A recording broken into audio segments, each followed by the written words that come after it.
لوگ پوچھتے ہیں جادو جنات کا پہلے بھی آپ کے سامنے رکھا، توید ہو گیا، پرانا جادو ہے، پرانی بندش ہے، کیا کریں؟ اس حدیث کے اندر ایک بات اور ملتی ہے، جو بندہ یہ وظیفہ صبح 100 مرتبہ کرتا ہے نا، یہ اولادوں کے آزاد کرنے کا ثواب تو 100 دفعہ پڑھنے سے 100 دفعہ مل ہی جائے گا، لیکن اس کا ایک اور بہت بڑا فائدہ ہے۔ جتنا مرضی پرانا جادو ہو، جتنا مرضی بڑا ساحر ہو، جتنا مرضی بڑا کاہن ہو، جس طرح کا مشکل ترین جادو، چاہے قبر میں دبا کے، چاہے گڑیا کو کیل لگا کے، آپ کو پتہ مختلف جادو کی قسمیں ہوتی ہیں، سخت ترین جادو بھی اس نے کہیں دفن کیا ہوا ہے نا، صرف 100 مرتبہ صبح پڑھے، 100 مرتبہ شام پڑھے، یہ نبی محترم کی گارنٹی ہے آپ کو، یہ ہر شیطان جن اور جادو کے شر سے بچ جائے گا اس دن کے لیے، اس دن کے لیے۔ تو اس کو ہم نے کیا کرنا ہے؟ اپنی زندگی کا معمول بنا لینا ہے، اللہ سے وعدہ کرنا ہے۔ جادو جنات کا لوگ سوال پوچھتے ہیں نا، بندش کا وہم ہے جی، بیٹیوں کے رشتے نہیں ہو رہے جی، رزق بند ہو گیا جی، جو کام کرتا ہوں، جس کام کو ہاتھ ڈالتا ہوں خراب ہو جاتا ہے جی، سونے کو بھی ہاتھ ڈالوں تو مٹی بن جاتا ہے جی، پڑھائی میں بچے نہیں چل رہے۔ ان سب کا کیا علاج ہے؟ علاج خود کرنا ہے کہ لوگوں کو پیسے دے دے کے اپنا مال لٹوانا ہے؟ خود کرنا شروع کریں، کتنا مشکل ہے۔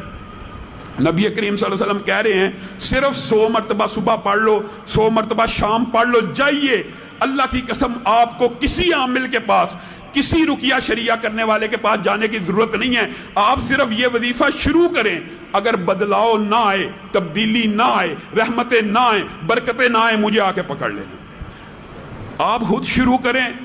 انسان یہ بھی بات یاد رکھیں، دم کرانا جائز ہے جب تک شرکیہ نہ ہو، میں انکار نہیں کرتا، میرے پاس بھی لوگ آتے ہیں میں کر دیتا ہوں، لیکن ایمانداری سے بتلائیے، ہم مصروف ہوتے ہیں۔ رقیہ شریعہ والوں نے چلو جنہوں نے پروفیشن بنایا، ہو سکتا ہے وہ توجہ سے کرتے ہوں، لیکن ایک بندہ آیا، علامہ صاحب بیٹی کو دم کر دیجئے، میں 7 دفعہ فاتحہ پڑھتا ہوں، دعائیں پڑھتا ہوں جو نبی کریم صلی اللہ علیہ وسلم نے بتائیں، اس کے پر پھونک مار کے چل دیا، میرے دل میں اس بچی کے اوپر کتنی توجہ ہو سکتی ہے، میری نظر میں اس بچی کا کتنا درد ہو سکتا ہے جو اپنے والد اور والدہ کے دل میں ہو سکتا ہے۔ اللہ کی قسم وہ 7 دفعہ سورۃ فاتحہ پڑھیں گے، میں نے چاہے 7 دفعہ سورۃ فاتحہ پڑھی ہو، میں اتنی توجہ سے نہیں پڑھ سکتا جتنی کوئی والد اور والدہ توجہ سے پڑھ سکتے ہیں۔ وہ توجہ سے پڑھیں گے، اس کو زیادہ افاقہ ہوگا۔ ہاں یہ فرق ضرور ہوتا ہے، یہ فرق ہوتا ہے، اس فرق کو ہم مانتے ہیں۔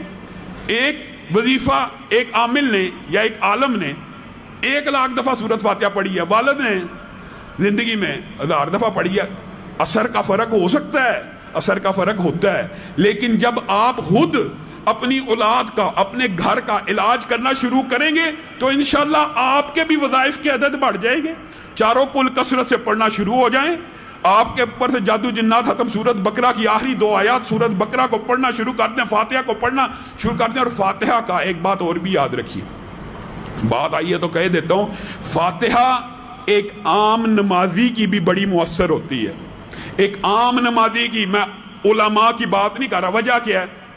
کیونکہ ایک عام نمازی نے بھی سارا دن ہر رکعت میں اس کو پڑھنا ہوتا ہے، اس کا عدد بھی بے شمار ہو چکا ہوتا ہے، یہ نہیں ہوتا اس نے بچپن سے نمازیں پڑھی ہیں، پتہ نہیں کتنی 1000 دفعہ وہ پڑھ چکا ہوا ہے۔ اس لیے سورۃ فاتحہ کو آپ نے اپنانا ہے، اور یہ جو لا الہ الا اللہ وحدہ لا شریک لہ لہ الملک ولہ الحمد وہو علی کل شیء قدیر، اس کو زندگی کے اندر 100 مرتبہ صبح اور 100 مرتبہ شام اپنی زندگی میں شامل کرنا۔ آگے چلیے، سبحان اللہ والحمد للہ ولا الہ الا اللہ واللہ اکبر ولا حول ولا قوت الا باللہ، یہ ایک وظیفہ ہے، اکٹھا بتاتا ہوں، وقت تیزی سے گزر رہا ہے۔ ان میں سے ہر جو تسبیح ہے، سبحان اللہ ایک ایسا لفظ ہے، ایک ایسا کلمہ ہے کہ نبی کریم صلی اللہ علیہ وسلم نے فرمایا اس تسبیح کی وجہ سے مخلوقات کو رزق دیا جاتا ہے۔ اگر جانوروں کو، چرند پرند کو سبحان اللہ کہنے کی وجہ سے رزق ملتا ہے تو بندوں کو نہیں ملے گا؟ بندوں کو کیوں نہیں ملے گا؟ آدم نے اپنے بیٹے کو، پہلے نبی نے، پہلے پیغمبر نے اپنے بیٹے کو نصیحت کرتے ہوئے کہا تھا، میرے بیٹے 7 زمینیں اور 7 آسمان ایک زنجیری میں جکڑ دیے جائیں، تو لا الہ ایک ایسا کلمہ ہے جو اس زنجیری کو توڑ کے رکھ دے گا، اور سبحان اللہ ایک ایسا کلمہ ہے جو زمین و آسمان کے درمیان خلا کو پر کر دے گا۔ سبحان اللہ ایک ایسا جملہ ہے جو تیرے رب کو بڑا پسند ہے۔ نبی کریم نے خود کہا کہ رب کی بارگاہ میں یہ کلمہ بڑا محبوب ہے۔ آپ بتائیے رب کو ایک چیز پسند ہو، ایک والد کو بھی، مثال رب کے ساتھ نہیں دینی چاہیے، لیکن اگر ایک والد کو بھی کوئی بات اچھی لگتی ہو نا، یا حامد کو، بیوی وہی کر رہی ہے، بچہ وہی کر رہا ہے، باپ کو یہ اچھا لگتا ہے کہ میرا بیٹا مجھے کہ ابا جان، وہ بار بار وہی جملہ کہے تو باپ کو کیسا پیار آتا ہے۔ معاذ اللہ، اللہ کے ساتھ مثال نہیں دے رہا، لیکن سبحان اللہ کہنے سے، بار بار کہنے سے رب کو اپنے بندے کے اوپر کتنا پیار آتا ہوگا، جو بندے کو خود کہہ رہا ہے کہ میں سبحان اللہ کہنے کی وجہ سے مخلوقات کو رزق دیتا ہوں۔ ایک بندہ دن رات سبحان اللہ کہی جا رہا ہے، کیسے ہو سکتا ہے رب اس سے ناراض ہو جائے؟ نہیں ہو سکتا، نہیں ممکن۔ رب کو تو یہ خوش کرنے والے کلمات ہیں۔ حدیث کے اندر آتا صرف 100 مرتبہ سبحان اللہ و بحمدہ کہہ دینے سے سمندر کے جھاگ برابر گناہ اللہ معاف کرتا ہے۔ وجہ کیا ہے؟ اللہ خوش ہو جاتا ہے کہ یہ بندہ وہی لفظ کہہ رہا ہے جو مجھے پسند ہے۔ سبحان اللہ و بحمدہ، سبحان اللہ العظیم، بہت عظیم وظیفہ ہے۔